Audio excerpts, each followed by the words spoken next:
Assalamualaikum warahmatullahi wabarakatuh. Salam sejahtera untuk kita semua, Bapak, Ibu, dan adik-adik. Berjumpa kembali dalam mata kuliah International Public Health Issues. Ya, saya Ian, timnya Ibu Susi. Pada kesempatan kali ini akan membantu menyampaikan materi dengan judul Vulnerable Populations in Public Health and Healthcare. Ya, pertama kita definisikan dulu apa yang dimaksud dengan vulnerability, ya. Di slide bisa dibaca, vulnerability is the degree to which a population, individual, or organization is unable to anticipate, cope with, resist, and recover from the impacts of disasters. Ya, atau kerentanan, ya. Kerentanan ini didefinisikan sebagai tingkat di mana populasi, individu atau organisasi tidak dapat mengantisipasi, mengatasi, melawan, dan pulih dari dampak bencana. Berikutnya harus kita definisikan terlebih dahulu apa yang dimaksud dengan vulnerable populations atau populasi yang rentan. Ya, di slide bisa disimak ya bahwa anak-anak, wanita hamil, orang lanjut usia, orang yang kekurangan gizi, dan orang-orang yang sakit atau mengalami gangguan kekebalan tubuh, mereka ini sangat rentan ketika terjadi bencana dan menjadi bagian yang relatif besar dari beban penyakit terkait dengan keadaan darurat. Ya. Kemiskinan dan konsekuensinya yang umum seperti kekurangan gizi, tunawisma, ya, lalu kondisi perumahan atau lingkungan tempat tinggal yang buruk, dan juga kondisi kemelaratan, ini adalah penyumbang utama terjadinya vulnerability atau kerentanan. Selanjutnya di slide 4 ya, vulnerability during emergency ya, dalam atau selama keadaan darurat, sumber daya yang sifatnya materi dan fisik biasanya sangat terbatas ya. Dan seringkali kebutuhan mereka ya dari populasi yang rentan ini dibiarkan tidak terpenuhi. Populasi yang rentan di sini dapat didefinisikan secara lebih luas, ya, mencakup mereka yang tidak dapat mengakses dan menggunakan sumber daya standar yang ditawarkan dalam kesiapsiagaan dan perencanaan respon dan pemulihan bencana. Faktor seperti umur, kelas, ras, kemiskinan, bahasa, dan sejumlah faktor sosial, budaya, ekonomi, dan psikologis ini mungkin berhubungan ya bergantung dari sifat daruratnya. Selanjutnya di slide 5, ya, kita bisa mulai membuka data bahwa di Amerika Serikat ada kesenjangan yang signifikan dalam layanan kesehatan untuk populasi yang rentan. Jadi ada sejumlah kelompok yang dianggap rentan, termasuk ras dan etnis minoritas, yang kurang beruntung secara ekonomi dan mereka memiliki kondisi kesehatan yang kronis. Untuk populasi yang rentan, ya, masalah kesehatan dan perawatan kesehatan dapat diperburuk oleh faktor sosial. Jadi di sini akan kita ambil 5 contoh populasi di Amerika yang rentan mengalami faktor resiko yang lebih besar, akses yang lebih buruk terhadap perawatan, dan peningkatan morbiditas dan mortalitas dibandingkan dengan populasi umum. Yang pertama adalah komunitas yang sakit kronis dan juga disable atau cacat. Ya. Orang dengan penyakit kronis berisiko terhadap outcome kesehatan yang lebih buruk dan mereka ini jelas harus mengeluarkan lebih banyak biaya perawatan kesehatan daripada orang yang sehat. Orang yang sakit kronis beresiko 2 kali lebih besar dalam hal jumlah hari sakit jika dibandingkan dengan populasi umum. Sama halnya dengan individu penyandang cacat, ya. Eh, Biasanya mereka banyak berinteraksi dengan sistem kesehatan, tetapi karena kondisi disable mereka, mereka mungkin mengalami kesulitan mengakses perawatan. Orang sakit kronis dan orang disable atau cacat akan menghadapi tantangan khusus dalam memperoleh layanan kesehatan.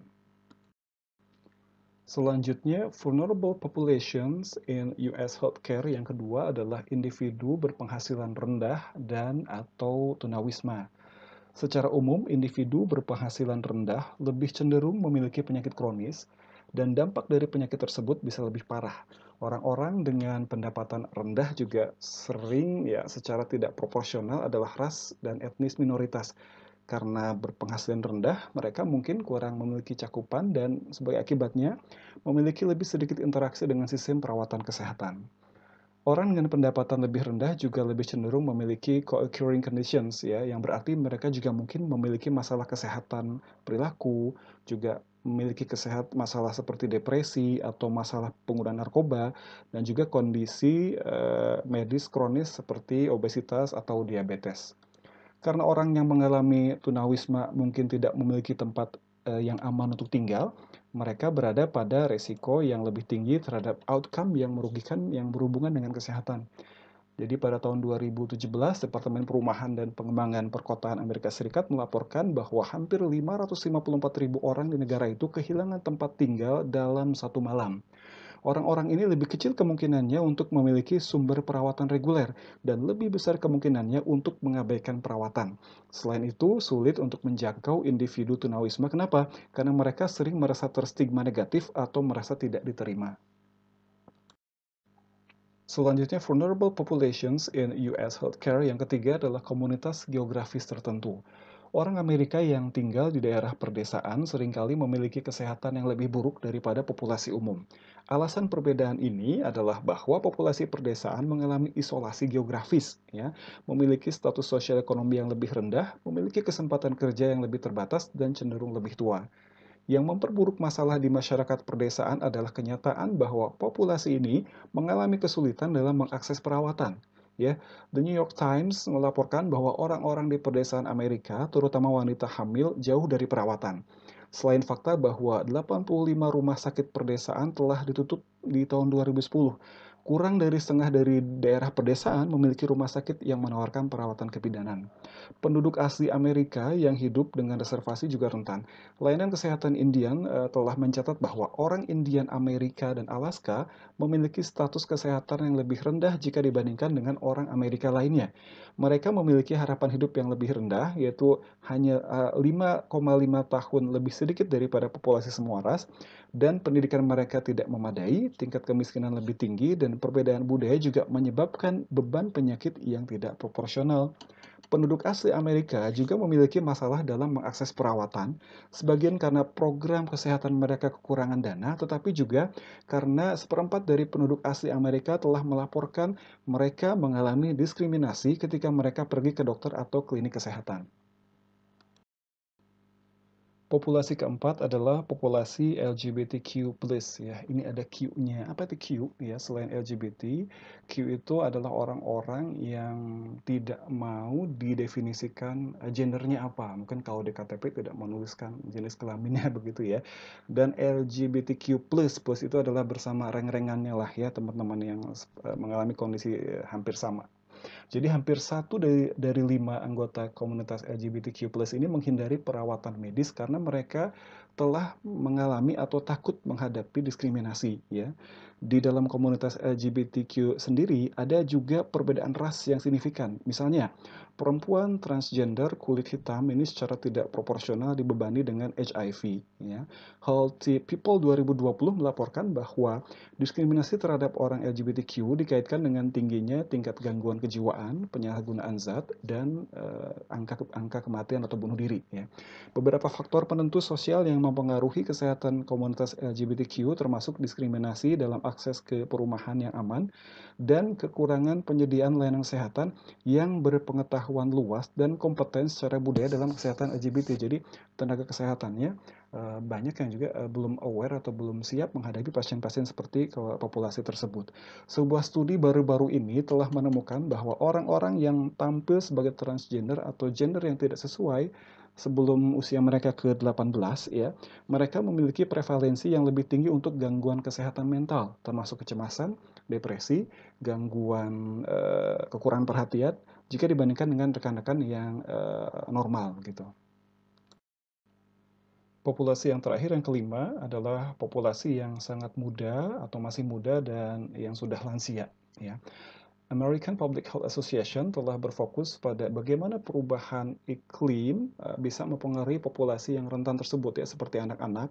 Yang kita tahu bahwa anak-anak ini masih mengalami pertumbuhan, ya, organnya juga masih tumbuh belum sempurna, juga kekebalan tubuhnya rendah. Mereka juga menghabiskan lebih banyak waktu di luar ruangan dan menghirup lebih banyak udara dan minum lebih banyak air per berat badan dibandingkan dengan orang dewasa. Selain itu, penelitian pediatrik dan pengujian intervensi medis pada populasi anak ini juga dirasakan belum cukup memadai ya. Anak-anak merespon obat-obatan dan intervensi yang berbeda jika dibandingkan dengan orang dewasa dan tidak bisa dikatakan atau tidak bisa dilihat sebagai orang dewasa kecil ya dalam pengaturan perawatan kesehatan. Demikian pula dengan lansia, ya, mereka lebih rentan terhadap masalah kesehatan karena mereka juga memiliki kekebalan yang sudah menurun dan seringkali juga mengalami berbagai masalah medis, ya. Sebuah studi menemukan bahwa lansia di sana di Amerika tidak semuanya mendapatkan perawatan sesuai dengan rekomendasi, ya, misalnya dalam hal perawatan preventif. Selanjutnya di slide 10, kita juga harus bisa membedakan antara at-risk groups versus vulnerable populations, ya. Membedakan antara kelompok berisiko dengan populasi rentan. Ya, seringkali kita mendengar anak-anak dan orang tua disebut sebagai populasi berisiko.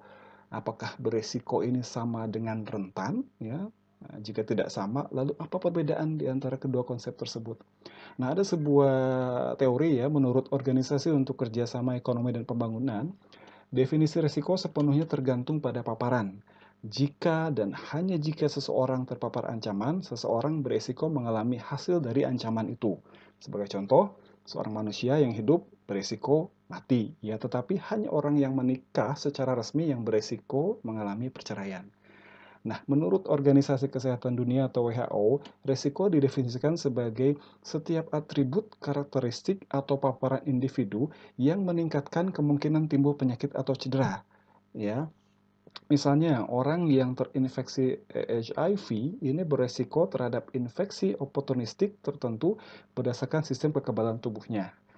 Sebetulnya batas antara beresiko dan rentan ini bisa saja kabur, terutama karena tidak ada cara objektif untuk menentukan kapan seseorang beralih dari resiko normal menjadi berisiko tinggi untuk hasil kesehatan yang buruk. Ya, perbedaan antara populasi rentan dan grup beresiko ini berhubungan dengan perbedaan antara kondisi versus statusnya.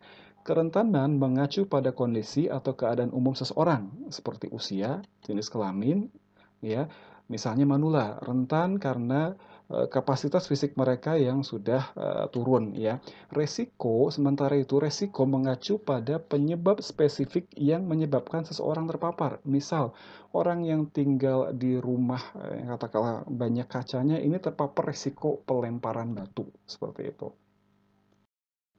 Ya, baik Bapak, Ibu, dan adik-adik, kalau membahas tentang vulnerable population ini bisa sangat luas ya, tapi dalam pertemuan kali ini kita akan coba fokuskan saja ya ke slide berikutnya, slide 11. Ini kita akan membahas tentang Community Health Needs Assessment atau CHNA, penilaian kebutuhan kesehatan masyarakat ya.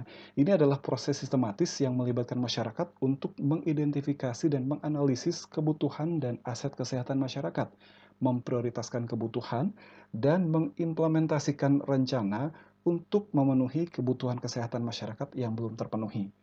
Proses ini termasuk meninjau data kuantitatif status kesehatan masyarakat, meminta masukan dari stakeholder atau pemangku kepentingan, memilih kebutuhan kesehatan masyarakat yang prioritas, dan menyusun strategi untuk mengatasi kebutuhan prioritas yang diidentifikasi.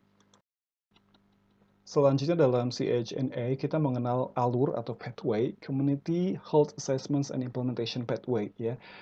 Terkait dengan engage community members and patients, kita punya 8 langkah, ya. Yang pertama, step 1, identify and engage stakeholders. Step 2, define the community. Step 3, collect and analyze data. Step 4, select priority community health issues. Step 5, document and communicate results. Step 8, plan improvement strategies. Step 7, implement improvement plans. Dan step 8, evaluate program. Setelah selesai 8 tahap ini, kita bisa masuk lagi ke step 1 ya, untuk identifikasi permasalahan lainnya. Di slide ke-13 kita bisa menemukan bahwa banyak sekali manfaat ya yang bisa didapat oleh rumah sakit ketika mereka melibatkan pasien dan komunitas dalam konteks CHNA ini ya. Pemahaman yang lebih jelas dari masyarakat bahwa rumah sakit adalah bagian dari atau termasuk juga faktor penentu sosial kesehatan ya, masalah kesehatan spesifik dan akar penyebab masalah kesehatan tersebut dan ketersediaan sumber daya untuk mengatasi. Lalu manfaat kedua adalah adalah memperkuat ikatan antara komunitas dan rumah sakit yang mengarah pada peningkatan kolaborasi masyarakat di sekitar isu-isu prioritas. Manfaat ketiga bagi rumah sakit adalah keikutsertaan masyarakat yang lebih besar dan rasa kepemilikan bersama dan komitmen terhadap kesehatan masyarakat. Yang keempat, hubungan dengan organisasi atau individu yang merupakan aset komunitas. Aset-aset ini dapat dimanfaatkan selama implementasi yang selanjutnya akan melibatkan masyarakat selama proses CHNA. Dan manfaat yang terakhir bagi rumah sakit adalah membina komunitas yang lebih sehat, di mana individu memiliki akses ke perawatan pencegahan dan mencari perawatan pada tingkat yang sesuai. Ini berpotensi menyebabkan biaya yang lebih rendah untuk rumah sakit. Selanjutnya di slide 14 ya, manfaat dari CHNA ini tidak hanya dirasakan oleh rumah sakit, tapi juga dapat dirasakan oleh komunitas dan pasien yang terlibat ya. Manfaat pertama ya, komunitas dan pasien ini bisa mendapatkan perspektif yang berbeda ya dari komunitas mereka. Yang kedua, adanya peningkatan komunikasi antara komunitas dan rumah sakit berkontribusi pada peningkatan kolaborasi, saling menghormati dan pengertian. Yang ketiga, manfaatnya adalah ada rasa kepemilikan bersama dan komitmen terhadap proses CHNA, memberikan dorongan dan motivasi untuk diinvestasikan dalam kesehatan masyarakat dan tetap terlibat dalam proses dan koalisi komunitas berikutnya atau upaya peningkatan kolaboratif. Selanjutnya, manfaat yang lain adalah kemampuan menerapkan pengetahuan dan pengalaman untuk meningkatkan kesehatan masyarakat, dan manfaat yang terakhir adalah mendapatkan perasaan hormat, keterlibatan, dan investasi dalam keberhasilan proses CHNA dan siap untuk berkolaborasi di masa yang akan datang. Selanjutnya kita coba percepat saja di slide 15 sampai 23. Anda akan bisa mendapatkan atau menyimak detailnya seperti apa Community Health Assessment dan Implementation Pathway ya. Mulai dari langkah pertama, langkah identifikasi dan melibatkan pemangku kepentingan, langkah kedua menentukan komunitas yang ditargetkan, langkah ketiga mengumpulkan data dan melakukan analisis data, langkah keempat, memilih masalah kesehatan masyarakat yang prioritas untuk diselesaikan. Lalu langkah kelima, mendokumentasikan dan mengkomunikasikan hasil-hasil yang sudah didapat dari 4 langkah sebelumnya. Langkah keenam, merencanakan strateginya untuk melakukan improvement ya atau perbaikan. Langkah ketujuh, menerapkan rencana yang sudah dibuat di langkah keenam.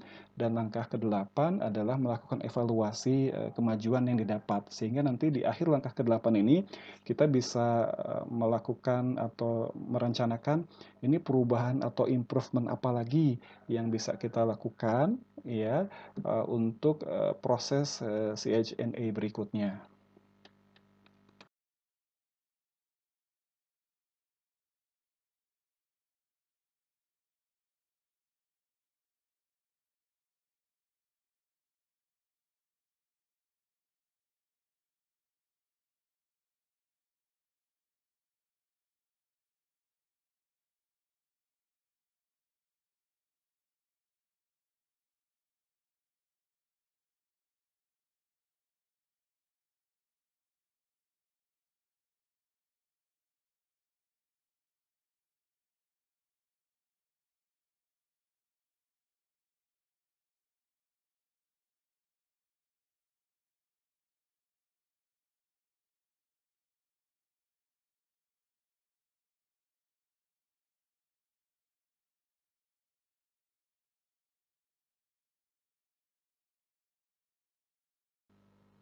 Baik Bapak Ibu dan adik-adik semua, saya akan mencoba membawa Anda semua berpindah pada sudut pandang yang lain tentang vulnerable populations ini, bukan hanya dari mereka yang rentan saja, bukan hanya yang ada kaitannya dengan bencana, ya, baik itu alam atau peperangan yang membuat mereka dalam kondisi yang rentan, tetapi juga kita melihat ada tren climate change atau perubahan iklim, ya, ini akan berhubungan dengan meningkatnya berbagai penyakit menular dan tidak menular, dan ini akan membuat orang-orang rentan. Ya, ada mekanisme yang cukup kompleks atau rumit di mana faktor-faktor iklim seperti suhu, kelembaban, curah hujan, ya, cuaca ekstrim, dan juga kenaikan permukaan laut, ini dapat secara langsung atau tidak langsung mempengaruhi prevalensi penyakit, ya.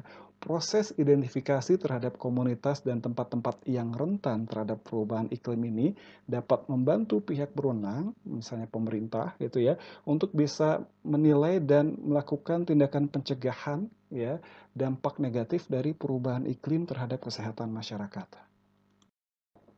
Di Amerika Serikat, program iklim dan kesehatan di Pusat Pengendalian dan Pencegahan Penyakit atau CDC telah mengembangkan kerangka membangun ketahanan terhadap efek iklim atau disingkat BRACE. Ini digunakan untuk membantu Departemen Kesehatan Amerika Serikat mempersiapkan dan menanggapi perubahan iklim. Kerangka kerja BRACE adalah proses 5 langkah yang membantu mereka memahami bagaimana iklim telah dan akan mempengaruhi kesehatan masyarakat dan memungkinkan mereka untuk menggunakan proses sistematis dan berbasis bukti untuk menyesuaikan program-program dan kegiatannya. Langkah pertama kerangka kerja BRACE berfokus pada mengantisipasi dampak iklim dan menilai kerentanan terhadap kesehatan masyarakat. Ya, di sini bisa kita lihat urutan langkah-langkah yang disarankan yang dapat dilakukan oleh Departemen Kesehatan Amerika Serikat untuk menilai kerentanan kesehatan yang terkait dengan perubahan iklim. Yang pertama, bagaimana menentukan ruang lingkup penilaian kerentanan iklim. Di sini kita identifikasi areanya dan juga proyeksi perubahan iklim yang dapat terjadi, ya. Lalu juga mengidentifikasi outcome kesehatan terkait dengan paparan perubahan iklim tersebut. Lalu langkah kedua adalah untuk outcome kesehatan, lakukan identifikasi faktor risiko yang sudah diketahui, misalnya seperti apa sosial ekonomi, lingkungan, infrastruktur, dan juga kondisi kesehatan yang sudah ada sebelumnya. Langkah ketiga adalah mengumpulkan informasi tentang outcome kesehatan dan faktor risiko terkait di unit-unit administrasi sekecil mungkin. Kalau di Indonesia mungkin bisa diidentifikasi sampai ke tingkat misalnya kelurahan atau kecamatan atau mungkin bahkan sampai RT atau RW begitu ya, sesuai dengan regulasi dan ketersediaan data. Langkah kelima adalah menilai kapasitas adaptif dalam hal kemampuan sistem. Sistem ini bisa berupa masyarakat atau lembaga atau layanan publik untuk mengurangi paparan bahaya dan mengatasi konsekuensi kesehatan dari paparan atau perubahan iklim tersebut. Dan langkah kelima adalah menggabungkan informasi dalam sistem informasi geografis atau SIG untuk mengidentifikasi komunitas mana dan tempat-tempat mana yang rentan terhadap penyakit atau cedera yang terkait dengan paparan atau perubahan iklim. Hasil dari penilaian kerentanan ini memungkinkan Departemen Kesehatan di Amerika sana untuk memahami orang-orang mana saja, populasi mana saja, dan tempat mana saja yang lebih rentan, ya, dan juga penilaian kerentanan ini kemudian dapat digunakan untuk mengimplementasikan program-program kesehatan masyarakat yang lebih tertarget untuk mengurangi dampak negatif dari perubahan iklim terhadap kesehatan masyarakat. Lebih lengkapnya silakan bisa dipelajari di slide 25 sampai 28.